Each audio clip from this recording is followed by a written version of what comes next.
Welcome to another quiet journey into the long, dim corridors of history. Tonight, we ride softly into the cold winds of Central Asia, where the earth stretches endlessly beneath a vast and pale sky, and the hoofbeats of history echo gently over distant hills. This is not a tale of generals or conquerors, at least, not at first. No, we begin with those who served in silence, riders whose names were never written down, whose work was never sung, men who vanished into the dust with nothing but a satchel and a message. In this episode, we'll gently explore what it truly meant to live and often die within the mighty web of the Mongol Empire. You'll feel the wind on your cheeks as we ride with the mounted messengers, clinging to life between duty and exhaustion. Then, we'll quietly turn the pages of one of history's most remarkable biographies, Genghis Khan, the orphan who united the world by force and fear. From there, we'll drift into the hush of mystery, searching for a grave that has never been found.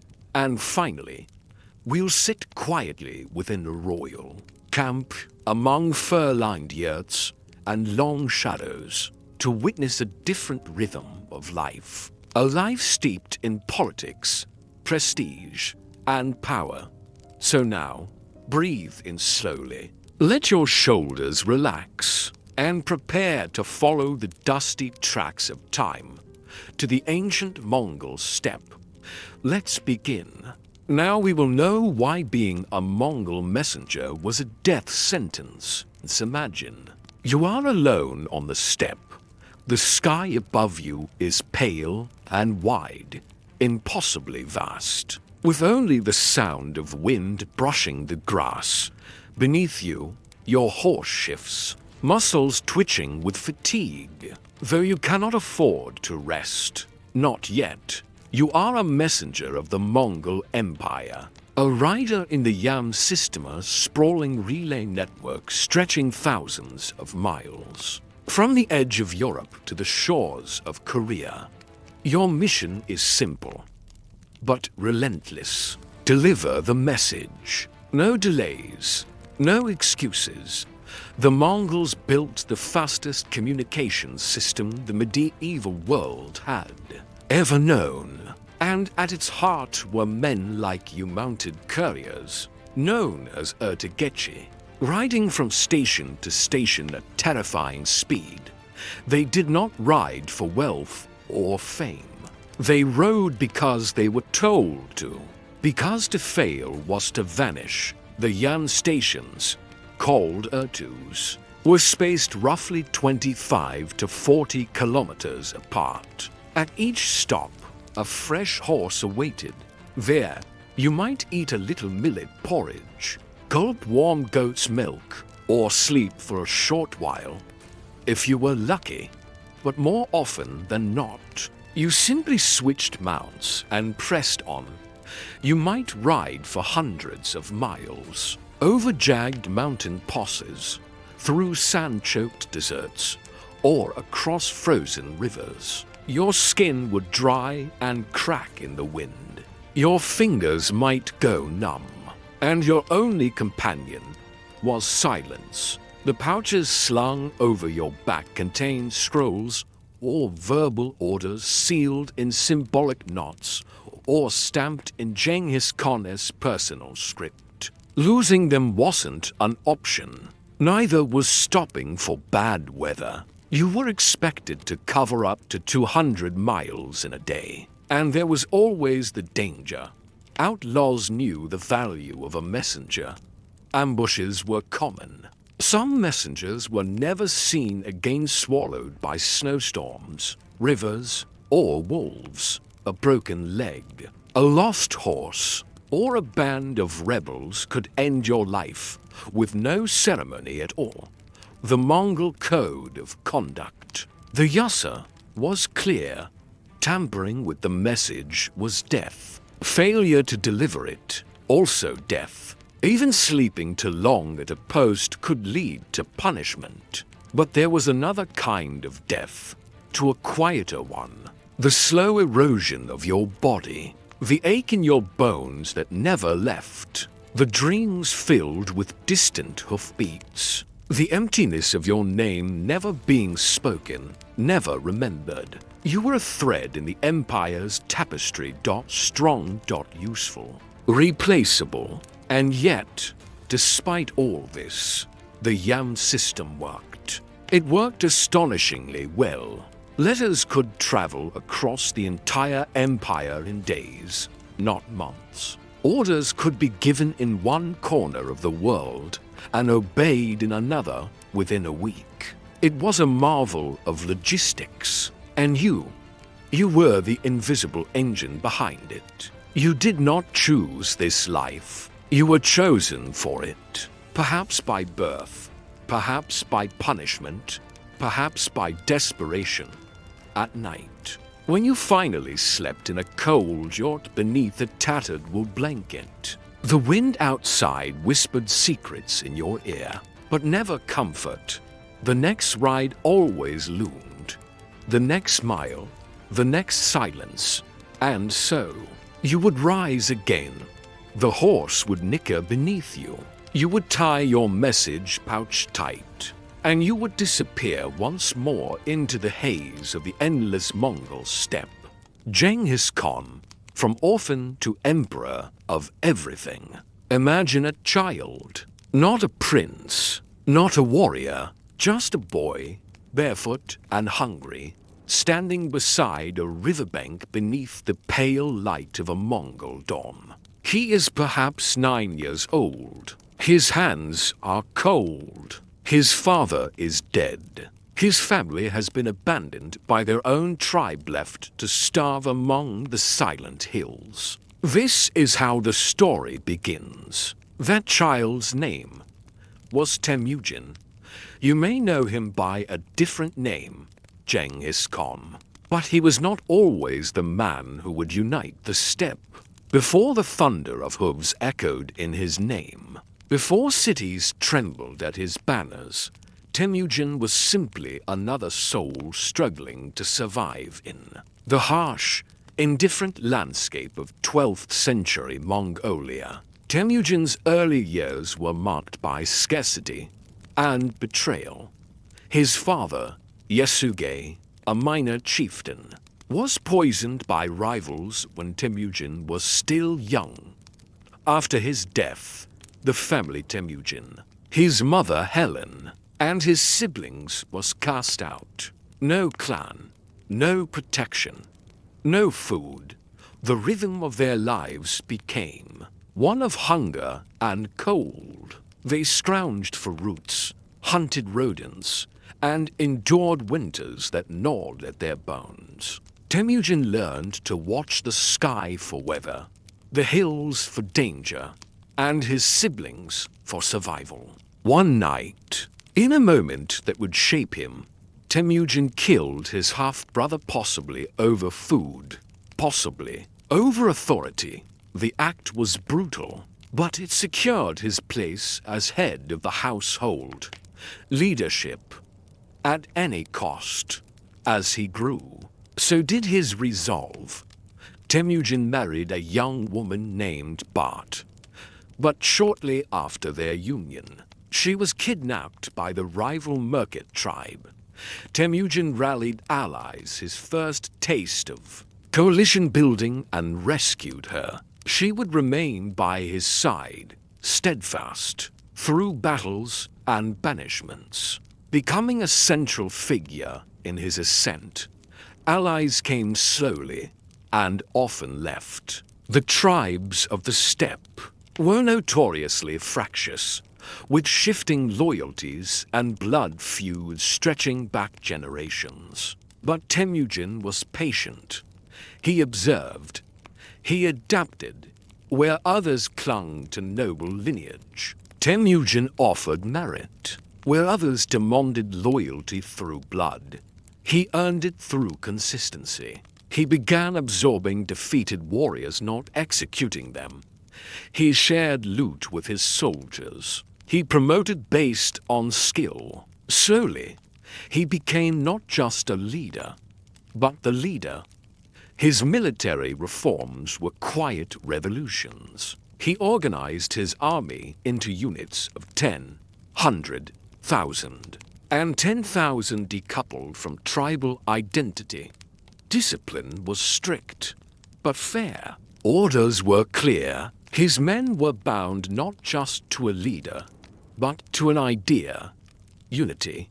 And so, through years of small battles, alliances, betrayals, and daring winter raids, Temujin crushed rival clans one by one. In 1206, he gathered the steppe lords at the Onan River and was declared Genghis Khan, universal ruler. But this was just the beginning. Over the next decades, he led the Mongol Empire outward westward into the Khwarezmian Empire, south into China, north into Siberia. His armies were swift, precise, terrifying.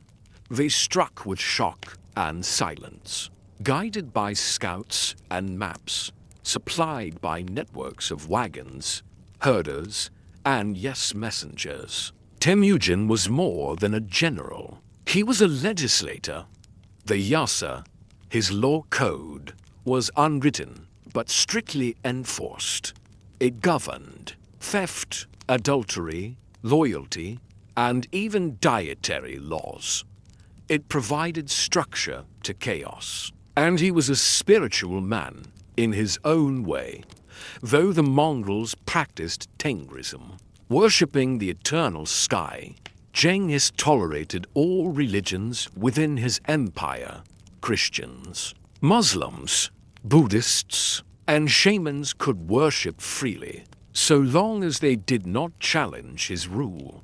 As for Genghis himself, he never built a palace, never adorned himself with silks or crowns. He slept in tents, rode with his men, ate boiled meat from wooden bowls. He remained, to the end, a man of the steppe. And how did he die? The truth, like much about him, is shrouded. Some say he fell from his horse during a campaign. Others whisper darker tales. But what matters is this: when he died, he had conquered more land than any man in history. His empire stretched from the Pacific Ocean to the Caspian Sea. And yet, he asked to be buried in secret. No grand tomb, no golden casket, only the earth, only silence. Genghis Khan, the boy left to starve on the steppe,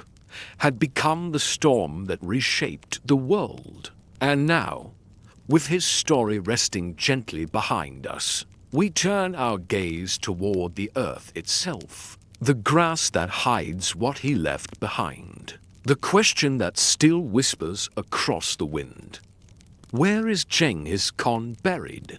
Let us now step softly into silence, deeper than sleep, into the folds of history that no voice remembers. For all the power he held, for all the cities he conquered, Genghis Khan vanished, not into legend, but into earth. No one alive today knows with certainty where he lies. His tomb, like his death, is one of history's most enduring enigmas, shielded by wind, time, and silence. But let us explore what we do know, and what might be hidden beneath the quiet hills of Mongolia. After his death in 1227, it is said that his body was returned to the Mongolian steppe. Some believe it was buried near his birthplace, close to the sacred mountain of Birken-Holden, a place he had once named sacred, and where he had once hidden in his youth. The traditions surrounding his burial are soaked in secrecy. According to one version, a funeral procession of soldiers escorted his body to the site. Along the way, They killed every passerby, ensuring no one could reveal the location. When the procession arrived, the slaves who dug the grave were said to be executed, and then the soldiers who killed them were also put to death. Finally, even the executioners vanished. Another tale speaks of 1,000 horses driven over the burial site to erase any trace of disturbed ground. And still, another whispers of a river being redirected to flow over his tomb so that no man could ever disturb him. Are these stories true, or carefully crafted myths designed to veil the truth in layers of fear? In the centuries that followed, no marker, no shrine, no inscription was ever erected. Unlike the grand pyramids of Egypt or the tombs of Chinese emperors, Genghis Khan's final resting place was meant to disappear. But the curiosity never died. In the 20th and 21st centuries, explorers, scientists, and even treasure hunters have sought his tomb.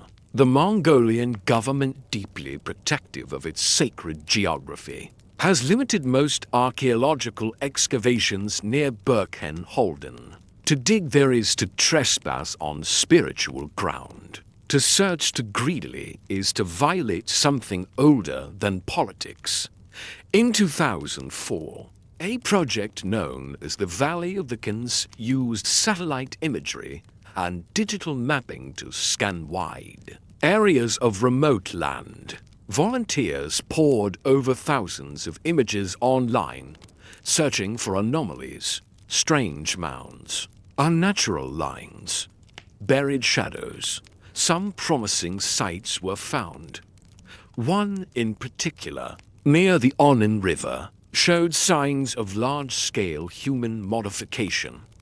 But again, no excavation followed.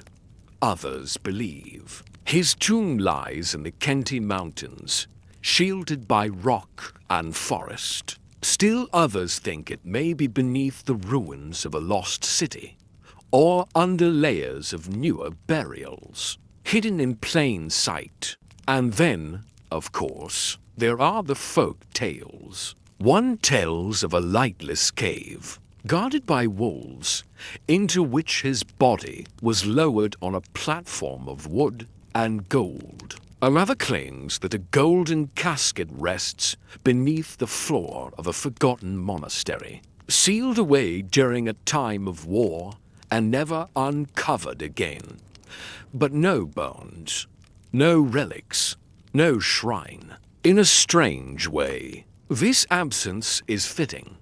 Genghis Khan, who shaped the medieval world more than perhaps any other single person, wanted only silence in the end. No monument, no mausoleum, just the wind, the grass, and a grave no one would find. His legacy did not need stone to endure. It traveled by hoof and scroll. It lived in cities founded under his banners, in laws, in roads, in families displaced or born of conquest. And perhaps his body lies still, somewhere beneath a slope of undisturbed soil, where the horses graze and the sky stretches blue and thoughtless, somewhere quiet. So we let him be, and now, gently, we step away from the world of secrets and toward the soft fires and silken tents of those who ruled above the messengers, the soldiers, the servants. Let us now spend a moment in the world of Mongol luxury and learn how the rulers lived. Now, let us drift toward the center of the great encampment. The ground beneath your feet is no longer wild steppe, but packed earthy flattened by hundreds of hooves and heavy carts. A rhythm thrums gently through the air metal against leather, distant voices, the low hum of horses, and the occasional sigh of a tent flap catching the breeze. You are within the court of the Khan, not behind stone walls, nor towering palaces. No marble or towers reach upward here. Instead, the Khan's power lives in motion carried across the empire in tents of white felt and gold-stitched banners fluttering in the wind. This is the order, or royal camp mobile, majestic and entirely self-contained. A city without bricks, one that could vanish by morning and reappear 100 miles away. At its center stands a large what many outside the steppes call a yurt. It is round, sturdy, and wrapped in layers of wool felt, bound tightly against the chill. This one is different from the others. It is larger. The wooden frame is painted red and gold. Furs line the floors. A hearth glows with constant embers. Here, the great Khan lives. Inside, the air is warm and scented faintly with juniper smoke, fermented milk, and mutton. The light is dim but steady, filtering through a smoke hole in the roof. Every object has its place. Weapons are stacked neatly. Cups carved from horns sit beside bowls of dried fruits and fat in one corner lies a ceremonial saddle, adorned in silver filigree. But this is not a solitary space. Mongol rulers were rarely alone. The Khan's wives often more than one held significant roles. Chief among them, the Empress, or Khatun, managed her own order, with servants, livestock, and sometimes her own warriors. These women were not mere ornaments. Many wielded real political influence, especially when the Khan was away at war or dead. You might see them in quiet conversation by the fire, advising on matters of tribute, law, or loyalty. Their words carried weight. Their names were remembered in chronicles and treaties. Some ruled as regents, others as negotiators, healers, and protectors of dynastic continuity. Beyond the Khan's tent lies a delicate choreography of social rank. There are the neckers, the Khan's personal warriors and companions loyal not to a tribe, but to the man himself. They stand in tight formation at dawn, practice archery at midday, and share stories around the fire at dusk.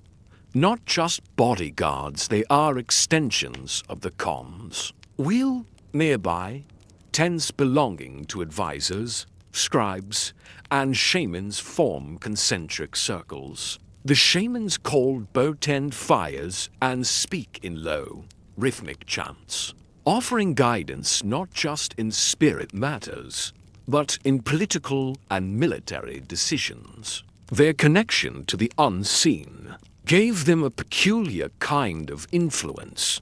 The Kurultai, or council meetings, were convened here, gatherings where policies were debated, heirs selected, and oaths sworn. These were not chaotic discussions. They followed traditional rhythms, with careful listening, nods of assent, and long silences that carried meaning. Meals were shared, but always by rank. The Khan and his inner circle might eat roasted lamb, seasoned dumplings, fermented mare's milk carried served cold. Lower ranks ate simpler stews, or dried meat softened with broth. And while war was the background hum of the empire, daily life in the order was filled with ritual and routine. Children played with carved bone toys, chased dogs through the camp, or practiced riding tiny ponies. Women tended to animals, cooked, and wove textiles in long, methodical patterns.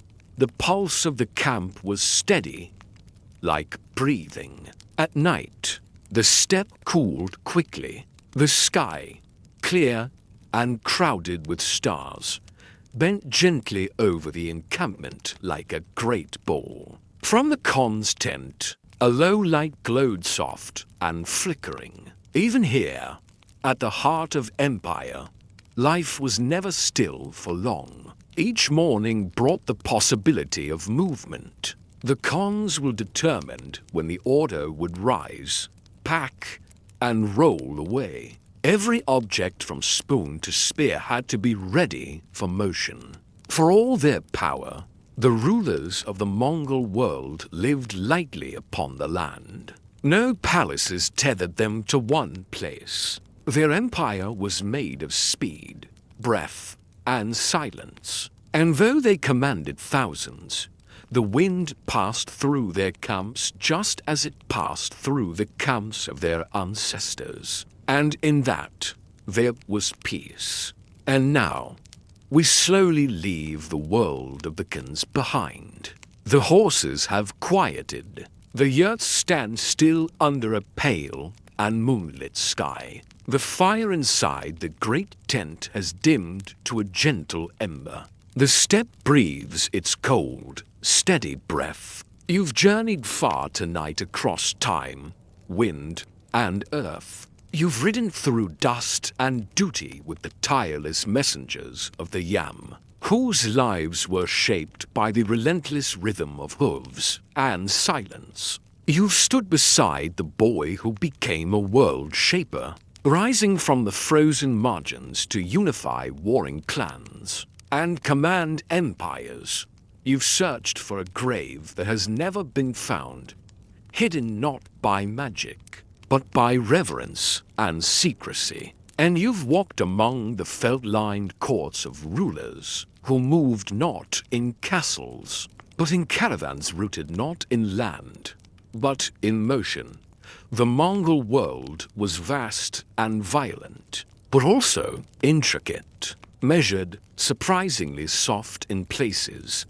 Its stories, though often filled with power and conquest, are also filled with quiet moments of ritual, of deep loyalty, of routines carried out with care, meals shared in firelight, saddles polished with worn cloth, children's laughter between tents. These details, these slow rhythms of life, often go untold. But here, in this stillness, we remember them. And now, as you lie still in your own space, with walls that do not move and a sky you do not chase, take comfort in the stillness of your world, the warmth, the softness, the silence that asks nothing of you. The riders are gone. The messages have been delivered. The wind still whispers over the plains, but tonight it passes you by. Rest now. Let the stories settle like dust on old paths until only the quiet remains.